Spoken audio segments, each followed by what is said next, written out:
नमस्कार, माझे नाव ईश्वरी हरिदास वडकुते। मी तुमच्या समोर आपल्या पृथ्वीबद्दल अत्यंत रंजक माहिती सांगणार आहे। आपल्या मनात असा प्रश्न पडतो की पृथ्वी एका जागी स्थिर का नाही, ती सतत सूर्यामागे का धावत असते? तर याचे मुख्य कारण म्हणजे सूर्याचे गुरुत्वाकर्षण बल। जेव्हा सूर्य हा प्रचंड मोठा असल्याने तो पृथ्वीला स्वतःकडे खूप जोरात खेचत असतो, पण पृथ्वी सुद्धा अंतराळात खूप वेगाने धावत असते।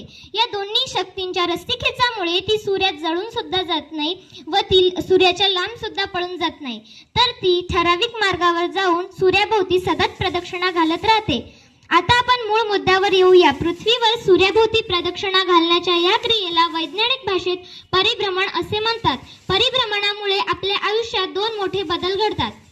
एक, वर्षाची निर्मिती। ही एक प्रदक्षिणा पूर्ण करण्यासाठी पृथ्वीला 365 दिवस व 6 तास लागतात, ज्याला आपण एक वर्ष असं म्हणतो।